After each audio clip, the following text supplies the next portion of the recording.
2014 के बाद, मेरा जितना हिंदी आप लोग समझ जाए उसके हिसाब से जवाब देते रहिए। 2014 के बाद ईमानदारी से बताइए, आप भूल जाइए कि आप राष्ट्रीय स्वयंसेवक संघ के स्वयंसेवक हैं, विद्यार्थी परिषद के कार्यकर्ता हैं, आप एक सामान्य पश्चिम बंगाल के रहने वाले युवक और युवतियां हैं।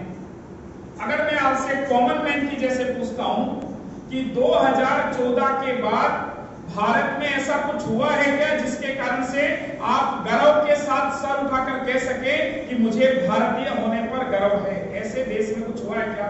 वो लोग हाथ उठाइए।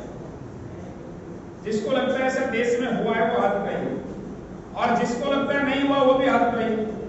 मैं पहले बोल रहा हूं, मेरी हिंदी को समझकर आंसर दीजिए। भाई पहले ही बोल रहे जो उसमें नहीं, लेकिन मैं उनसे पूछूंगा कि भारत की सेना सर्जिकल स्ट्राइक करती है, ये आपका गर्व का विषय है कि नहीं है?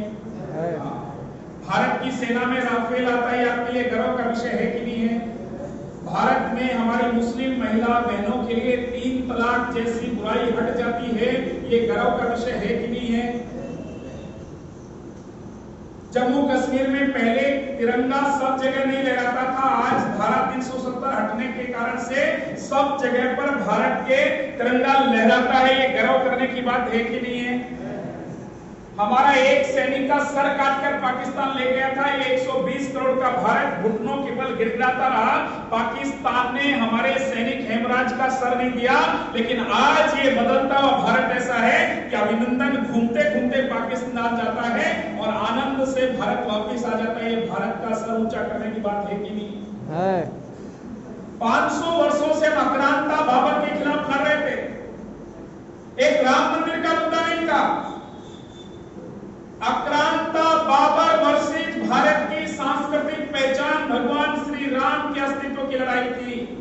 आज इस भारत ने बाबर की आक्रांता के चिन्ह मिटाकर अपने सांस्कृतिक और वास्तविक पहचान के भगवान श्री राम, जिनको मैं हमेशा कहता हूं जन जन के राम और जन जन में राम, उनका मंदिर बन रहा है, भव्य मंदिर बन रहा है। गौरव की बात है कि नहीं है? ऐसा बोलेंगे तो मौमिता दीदी को दिक्कत हो जाएगी। जय श्री राम सुनते नहीं, ये हमारी मौमिता दीदी को नहीं, वो दूसरी मौमिता बीसी को भी मैं उन पर नहीं जाऊंगा। पॉलिटिकल टिप्पणी अभी भी माननीय संघ चालक जी ने कहा है, हमारा ये राजनीतिक कार्यक्रम है। तो ऐसे और भी बहुत सारी बातें हम गिना सकते हैं। आज भारत आत्मनिर्भर भारत, दुनिया की 5 जो बड़ी अर्थव्यवस्था है, आप में से कोई इकोनॉमिक्स पढ़ता होगा या गूगल सर्च करके देखिए, दुनिया की 5 बड़ी अर्थव्यवस्थाओं में तीसरे क्रमांक पर कौन आ गया? भारत। आने वाले समय में क्या स्वप्न है? $5 ट्रिलियन का भारत। आज से 1 साल पहले भारत में एक भी पीपी किट नहीं बनता था। आज दुनिया के 100 से ज्यादा देशों को हम कोविड की वैक्सीन दे रहे हैं। सर्वे भवन्तु सुखिनः सर्वे सन्तु निरामया, केवल वेद का वाक्य नहीं, आज मेरे देश के वैज्ञानिकों। अब आप बताइए, देश के अंदर रहने के लिए सर ऊंचा उठा करके जीने वाला भारत बन रहा है कि नहीं बन रहा है? बन रहा है। हाँ कि ना? हाँ। अब मेरे पीछे वाले भाई को भी समझ में आ गई बात। अब वो सबसे ज्यादा पहले हाथ उठा रहे हैं। अब मैं वो जो उन्होंने जिस बात के लिए हाथ उठाया, मैं वही प्रश्न आप पूछ रहा हूं। 2010 के बाद जब से इस प्रदेश में वामपंथ के खूनी पंचों के इतिहास का थोड़ा राजनीतिक अंत हुआ, नंदीग्राम और सिंदूर के जर्रे जर्रे पर निर्दोष लोगों के खून के छींटे अभी भी हैं। मैं नंदीग्राम में गया, कई लोग मुझे अपाहिज मिले। कब अपाहिज हुए? 2007 में अपनी भूमि की रक्षा करते करते माओवादियों नक्सलवादियों ने पुलिस के संरक्षण में, और वहां पर जिस प्रकार से अंधाधुंध फायरिंग की, बच्चे मर गए, बूढ़े मर गए, महिलाओं के साथ बलात्कार हुए। आज भी वहां की मिट्टी को देखेंगे तो कहीं ना कहीं किसी निर्दोष का खून वहां पर मिल जाएगा। ये नंदीग्राम जब हुआ तो इस प्रदेश में एक नारा लगा, मां, माटी और मानुष। इस 10 साल में मां, माटी और मानुष का शासन चला। ईमानदारी से बताइए, इन 10 वर्षों में ऐसा कुछ भी हुआ जिसके साथ आप बंगाली होने का गर्व के साथ सर उठा करके जी सकते हैं? अब मेरे मित्र ने सही जगह हाथ उठाया। और नौजवान को जब तक समझ में नहीं आता तब तक वो भले ही गलत हाथ उठा दे, भले ही वो नक्सल का नक्सली बन जाए, लेकिन जब उसको समझ में आती है तो दादा नक्सली छोड़ करके भारत माता की जय कहने वाला बनता है। इसलिए आज पश्चिम बंगाल के युवाओं के सामने ये दोनों चित्र मैंने रखे। ये दोनों चित्र किसी एक व्यक्ति एक संगठन ने नहीं बदले। अगर आज भारत दुनिया में सर उठाकर जीने वाला देश बना और पश्चिम बंगाल अगर आज भी हम सर नीचे करके रहने के लिए मजबूर हैं ऐसा राज्य बना, ये दोनों का कारण दोनों के अंदर छुपा हुआ, बाहर से उसका उत्तर मिलने वाला नहीं। भारत को ऐसा भारत बनाने के लिए आप जैसे पश्चिम बंगाल से लेकर संपूर्ण भारत के मई 2014 के 12 करोड़ पहली बार मतदान करने वाले लोगों ने तय किया कि अब इस प्रदेश और देश के अंदर Muslim appeasement, caste politics, region politics, religion politics, pseudo secularism की पॉलिटिक्स, लैंग्वेज की पॉलिटिक्स, ये कोई भी पॉलिटिक्स नहीं चलेगी। अब ये देश में एक ही पॉलिटिक्स चलेगी, नेशन फर्स्ट की पॉलिटिक्स चलेगी, भारत के डेवलपमेंट की पॉलिसी चलेगी। और इसलिए जब मई 2014 में पहली बार 12 करोड़ युवा मतदाताओं ने जाति, भाषा, संप्रदाय, क्षेत्र को छोड़कर बिना किसी लोभ और लालच को भारत पहले है इसका वोट दिया, तो 6 वर्षों में भारत बदल गया। ये ताकत किसमें है? एक दुनिया के सर्वशक्तिमान प्रधानमंत्री में नहीं, एक किसी राष्ट्रीय विचार की केवल पॉलिटिकल पार्टी की ताकत नहीं। ये ताकत हमको किसने दी? ये ताकत दी भारत के संविधान ने, मुझे बाबा साहब भीमराव अम्बेडकर के। हम सबको जो संविधान जब वो लिख रहे थे, ड्राफ्टिंग कमेटी के चेयरमैन के नाते उन्होंने कहा 1200 वर्षों के गुलामी के कालखंड के कारण से निश्चित तौर पर भारत में अनेक प्रकार के भेदभाव हैं। एससी एसटी के बारे में भेदभाव है, महिला और पुरुष के बीच में भेदभाव है, अमीर और गरीब के बीच में भेदभाव है, शहर और गांव के बीच में भेदभाव है। यानी पूरा समाज, जिस विपन्नता की बात अभी माननीय संघ चालक जी ने भी की, उन्होंने कहा मैं सबका भेदभाव एक साथ समाप्त नहीं कर सकता, लेकिन एक ऐसी ताकत मैं हिंदुस्तान के हर उस नागरिक को दूंगा जो ताकत हमेशा उसके सम्मान से साथ जीने का अधिकार बनेगी। वो वोट का अधिकार नहीं मित्रों, वो हम सबको सम्मान के साथ सबके साथ जीने का अधिकार है। और ये वोट की ताकत है जिसने मई 2014 में भारत को बदल कर रख दिया। अब मैं आपके दरवाजे पर उसी वोट की ताकत का एहसास कराने आया हूं कि अब आपकी बारी है। हमने देश बदला है, अब पश्चिम बंगाल बदलने की बारी है, उसका दायित्व तो आपके पास है।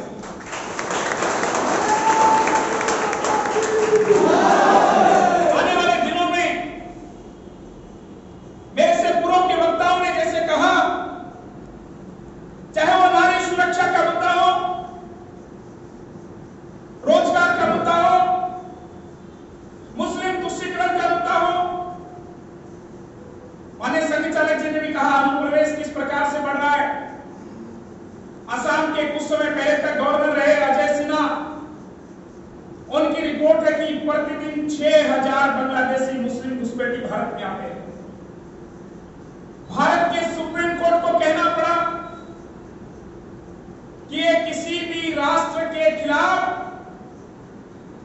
एक घोषित युद्ध है और भारत सरकार को इन घुसपैठियों को युद्ध के जैसा निपटना चाहिए।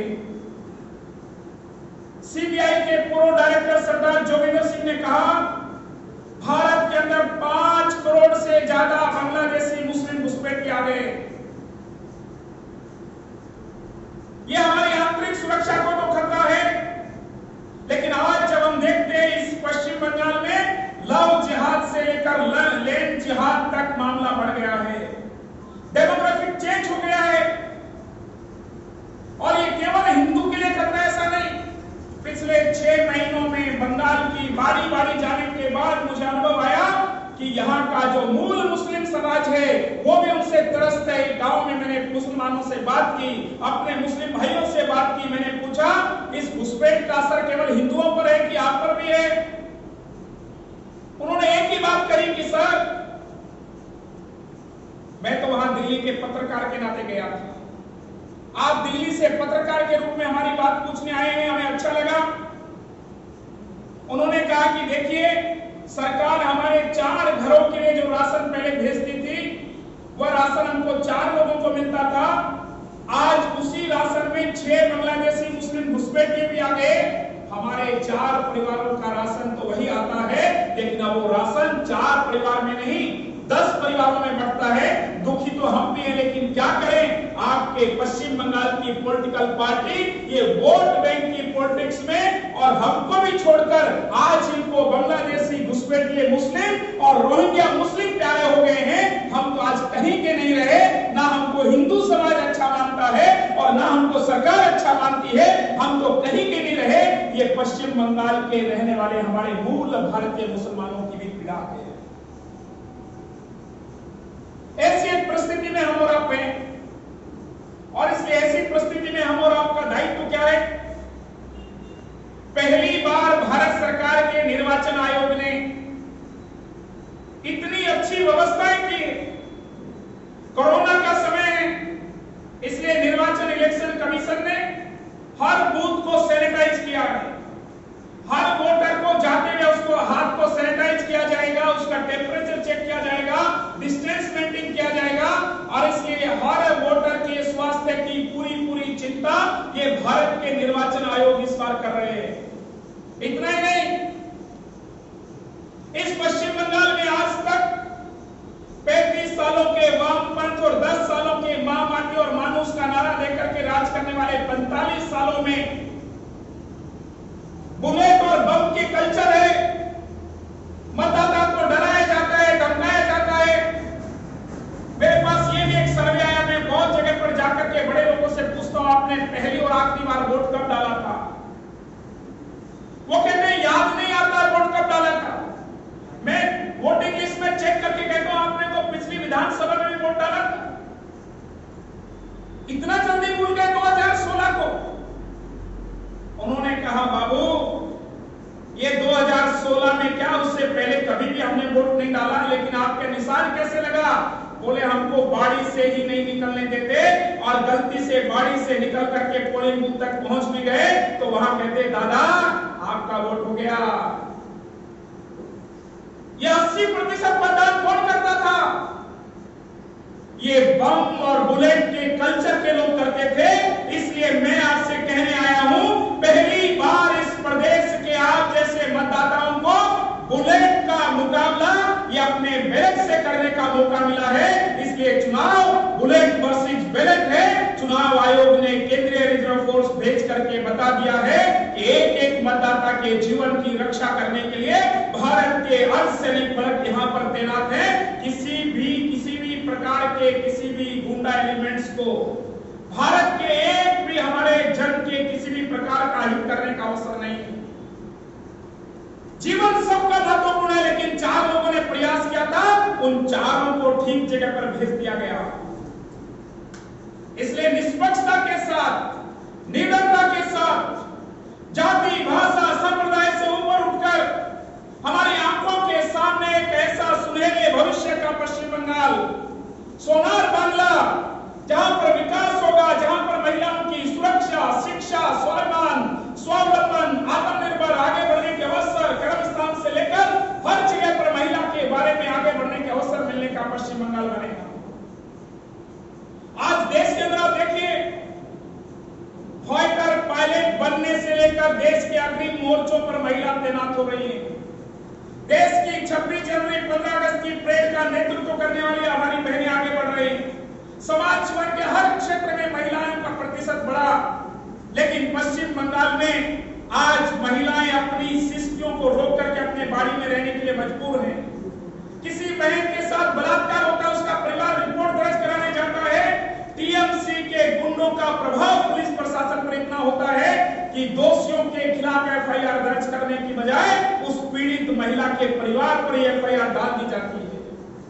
जब शासन बहरा और गूंगा होता है मित्रों, जब शासन प्रशासन न्यायपालिका कार्यपालिका विधानपालिका बहरी और गूंगी होती है, तब इस देश के नौजवान को भगत सिंह बनना पड़ता है और तब असेंबली में बम के धमाके होते हैं। लेकिन आज असेंबली में बम के नहीं, आज हमको अपने वोटिंग के द्वारा इतना बम्पर वोटिंग करना है कि यहाँ के हर व्यक्ति को पता चल जाए कि वोट की ताकत क्या होती है, युवाओं की ताकत क्या होती है, असल परिवर्तन क्या होता है, असल परिवर्तन क्या होता है। मैं पूछना चाहता हूं यहाँ के 10 साल के शासन से आप लोग भी बताइए, अपने एक एक व्यक्ति को जाकर पूछिए, आपकी भूमिका यही है। अगर ये मां माटी मानुष के नारे पर 10 साल का शासन चला, आज ऐसे कौन से कारण होंगे मित्रों कि आज एक बार भी निर्ममता की सरकार मां माटी और मानुष पर नहीं बोल रही? क्यों खेला होवे बोल रही है? 10 साल तक कलमा पढ़ने वाली ममता बनर्जी आज चंडी पाठ कर रही है और हेल्थ की दुर्दशा तो इतनी है कि इस प्रदेश की मुख्यमंत्री को पांव में मामूली सी चोट लगती है, उस चोट का इलाज भी पश्चिम बंगाल के किसी शहर में नहीं, उसके लिए भी कलकत्ता जाना पड़ता है। अरे जिस राज्य की मुख्यमंत्री सुरक्षित नहीं, जहां का राजा सुरक्षित नहीं, वहां की प्रजा किसके हवाले? इसलिए जो छात्र हितों की रक्षा कर न सके, जो महिलाओं की रक्षा कर न सके, जो वंचित और गरीबों की रक्षा कर न सके, ऐसी सरकार निकम्मी होती है। और जो सरकार निकम्मी होती है वो सरकार चलनी होती है। इसलिए हमारा वोट ये असल परिवर्तन को लेकर है। मैं निर्ममता की सरकार किसने कह रहा हूं? कालिया चेक का नाम लिया यहां पर 2 बार। कालिया चेक को छोड़ दीजिए, आप में से कितने लोग जानते हैं मुझे मालूम नहीं, 20 सितंबर 2018 स्वतंत्र भारत में शायद ऐसा पहला बलिदान हुआ होगा। इसी बांग्ला वीर भूमि ने स्वतंत्रता के बाद एक बहुत बड़ा धरतीपुत्र खोया था। देश की अक्षुण्णता के लिए, अखंडता के लिए, राष्ट्र के अस्तित्व के लिए, तिरंगे के अस्तित्व के लिए देश में एक विधान, एक प्रधान, एक निशान चलेगा, 2 प्रधान 2 निशान 2 विधान नहीं चलेंगे। ऐसा कहते कहते जम्मू कश्मीर की ओर कूच करने वाले इस मां भारती के, इस बंगाल की भूमि के डॉक्टर श्यामा प्रसाद मुखर्जी ने स्वतंत्रता के बाद देश की अखंडता के लिए बलिदान किया। लेकिन इन 2 वीर बालकों ने बांग्ला के अस्तित्व के लिए बलिदान किया, बांग्ला भाषा के लिए बलिदान किया। दारी बीट इस्लामपुर के एक स्कूल में बांग्ला के शिक्षक की नियुक्ति करने का आंदोलन चला, कई दिनों तक आंदोलन चला। एक भी उर्दू के विद्यार्थी नहीं होने के बाद भी हमारी ममता दीदी इतना कलमा पढ़ती है कि उसको हर जगह उर्दू दिखाई देता है। और इसलिए आपके पाठ्यक्रमों में राम धुन आप नहीं पढ़ सकते, आसमान, आकाश की जगह आसमान पढ़ाया जाता है। ऐसी बहुत सारी बातें हैं। दुर्गा पूजा, सरस्वती पूजा को हाई कोर्ट से मंजूरी लेकर आनी पड़ती है। ऐसे जब चारों ओर इस प्रकार से हमारे अस्तित्व को खतरा होता है, तब कोई ऐसा बलिदान होता है जो संपूर्ण क्रांति का मंत्र बनता है। और इसलिए राजेश और तापस ने बांग्ला भाषा के आंदोलन को प्रारंभ किया। एक 10वीं का विद्यार्थी, एक 12वीं का विद्यार्थी, दोनों गरीब वंचित परिवार से आते हैं। मित्रों, तो पुलिस की गोलियों ने भून दिया।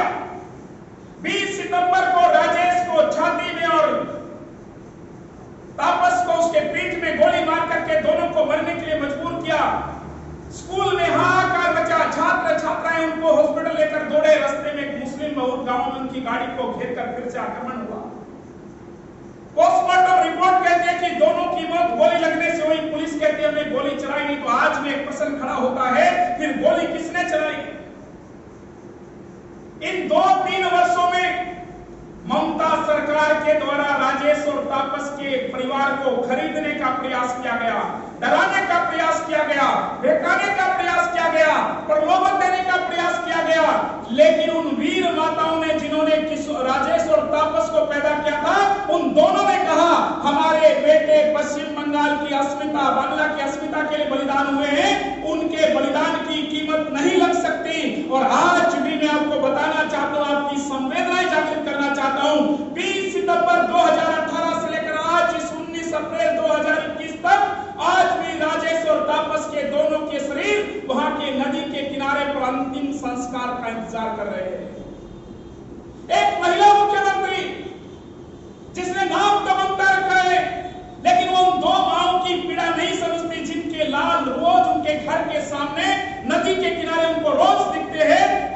उसी आस के साथ कि हमको न्याय मिलेगा। न्याय क्या है?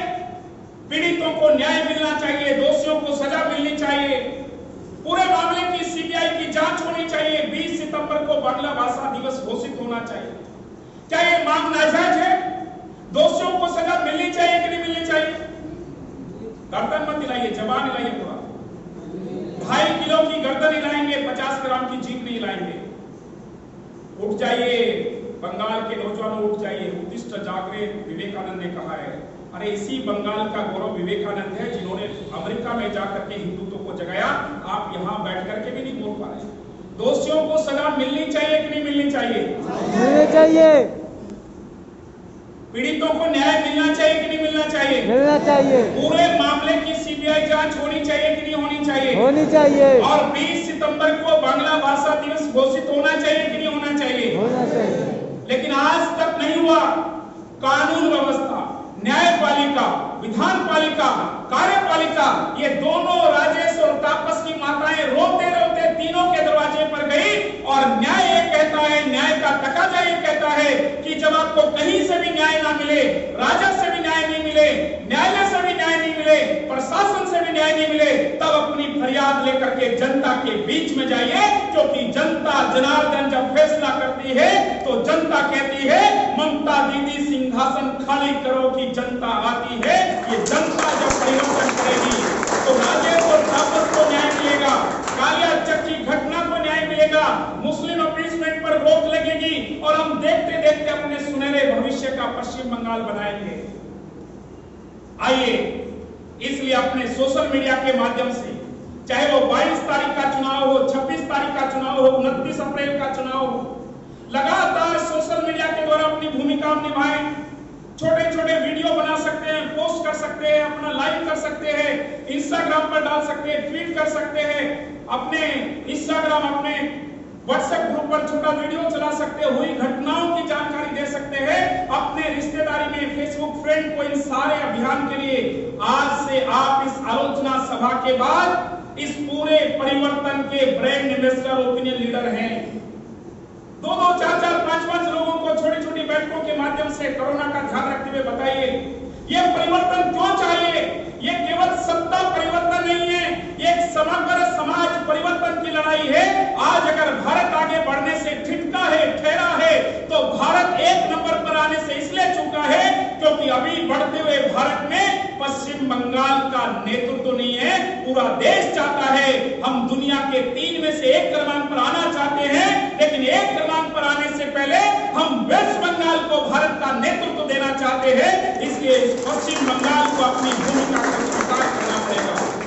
और विद्यार्थी परिषद तो विवेकानंद को आदर्श मान करके देश में काम करती है, Vivekananda vision, ABP in action. इसलिए आइए मित्रों, इस सारी भूमिका में हम अपनी भूमिका को तय करें। छोटी छोटी पथ सभाओं से एक एक व्यक्ति तक जाकर बताकर इन तमाम मुद्दों पर एक ऐसा जनमत तैयार करें कि आपको 2 मई को ये कहने का मौका ना मिले, काश हम थोड़ा सा प्रयास और कर लेते। ये कहने का मौका मिलेगा या 2 मई को दीपावली मनेगी, क्या होगा? दीपावली। काश कहने का मौका, काश कहने का मौका नहीं, दीपावली मनाने का मौका मिलेगा। इतने आराम से कहेंगे, ऐसे लग रहा है जैसे आपके बोलने से ही प्रदूषण हो जाए। आप भी उन सो कॉल्ड लोगों के जैसे होली के पानी से पानी क्राइसिस आता है और वो बड़े बड़े भाषण करने वाले अपने घर में हर दिन 200 लीटर के बाथ में नहाते हैं, हमको ज्ञान बांटते होली में पानी चला जाएगा। वो अपने 31 दिसंबर को रात भर पटाखे छोड़ते हैं। उन कुछ सो कॉल्ड लोगों के लिए वो पूरा आकाश पटाखों से आच्छादित होता है, लेकिन दीपावली के पटाखों से उनको प्रदूषण होता है। क्या आपको भी प्रदूषण हो रहा है क्या? तो 2 मई को दिवाली बनेगी कि नहीं बनेगी? केवल सत्ता परिवर्तन की नहीं, आपने 3 बार सत्ता परिवर्तन किया, इस बार सत्ता परिवर्तन करके रुकना नहीं है। असल परिवर्तन का मतलब है समाज जीवन के प्रत्येक क्षेत्र में परिवर्तन आना, सबको सस्ती गुणवत्तापूर्ण सुलभ शिक्षा, जो विद्यार्थी परिषद की मांग है कि इस प्रदेश के केजी से लेकर तक हर बहन को निःशुल्क शिक्षा मिलनी चाहिए, यहाँ वोकेशनल एजुकेशन खुलना चाहिए। यहाँ पर हर जिले में मैं जहां भी जा रहा हूं, कोई कहता है कि यहाँ की दही खीर अच्छी है, कोई कहता है यहाँ की खीर अच्छी है, कोई कहता है यहाँ खजूर का गुड़ बनता है, कोई कहता है यहाँ की साड़ी अच्छी है। ऐसे हर जिले जिले में ट्रेडिशनल नॉलेज है। विद्यार्थी परिषद की सरकार से मांग कर आने वाली सरकार से कि आने वाले समय में स्टार्टअप, स्किल डेवलपमेंट एक जिला एक रोजगार का केंद्र बने, ताकि मेरे पश्चिम बंगाल को मजदूरी करने के लिए कहीं नहीं जाना पड़े। अरे ये तो वो पश्चिम बंगाल था जहां अमिताभ बच्चन और राजेश खन्ना को भी मजदूरी करने के लिए कोलकाता के फिल्म इंडस्ट्री में आना पड़ता था। वो पश्चिम बंगाल आज दर-दर मजदूरी करने के लिए भटक रहा है। इस परसेप्शन को बदलना है, इसलिए समग्र परिवर्तन होगा। मुस्लिम तुष्टीकरण पर रोक लगेगी और ये लव जिहाद, लैंड जिहाद ये रुकते हुए हम स्वाभिमान के साथ हमारी बहनें कर्म स्थान से लेकर हर जगह पर निर्भीकता के साथ जाएंगी। इसलिए आने वाले दिनों में इन समग्र परिवर्तन के स्वप्न को अपनी आंखों में सजाकर हम और आप, हमारा मतदान किस दिन है? 29। इसलिए 22 की भी चिंता करनी है, 26वीं की चिंता करनी है। निजे वोट निजे दिन, उस दिन तक लगातार उम्मीदवार कौन है, कौन जीतेगा, कौन हारेगा, इसकी चिंता नहीं। हमारा मकसद केवल एक ही है कि पश्चिम बंगाल जीतना चाहिए, और पश्चिम बंगाल तभी जीतेगा जब हम देश के साथ कदम मिलाकर, क्योंकि आज देश की नीतियां या अपीचमेंट के आधार पर नहीं। आज अगर देश से किसी किसान को 6,000 रुपए किसान सम्मान निधि मिलता है तो उसमें हिंदू और मुसलमान नहीं। किसी गृहिणी को उज्ज्वला गैस योजना मिलती है तो उसका आधार जाति भाषा संप्रदाय नहीं। किसी को अगर आयुष्मान भारत योजना मिलती है, वो बीमार होने वाला किस जाति संप्रदाय का, ये आधार नहीं। आधार एक ही है, भारत में हर व्यक्ति, हर नागरिक का विकास होना चाहिए। इसलिए महत्वपूर्ण मित्रों ये नहीं है कि आपका मुख्यमंत्री कौन बनेगा, इस बार महत्वपूर्ण ये है कि आपके मुख्यमंत्री को कौन चलाएगा। एक तरफ आपके मुख्यमंत्री को वो शक्तियां चलाती है, 10 साल से पश्चिम बंगाल का मुख्यमंत्री सचिवालय से नहीं चलता, एक सुपर सीएम उसको चलाता है जो ताज मस्जिद में बैठ करके मुख्यमंत्री को चलाता है। अब तो इससे भी आगे बढ़े, वो कह रहे कि हमारी पॉपुलेशन इतने प्रतिशत हो गई तो हम हिंदुस्तान के 4 पाकिस्तान बना देंगे। वो लोग आपके मुख्यमंत्री को चलाने का मंसूबा पाले हैं।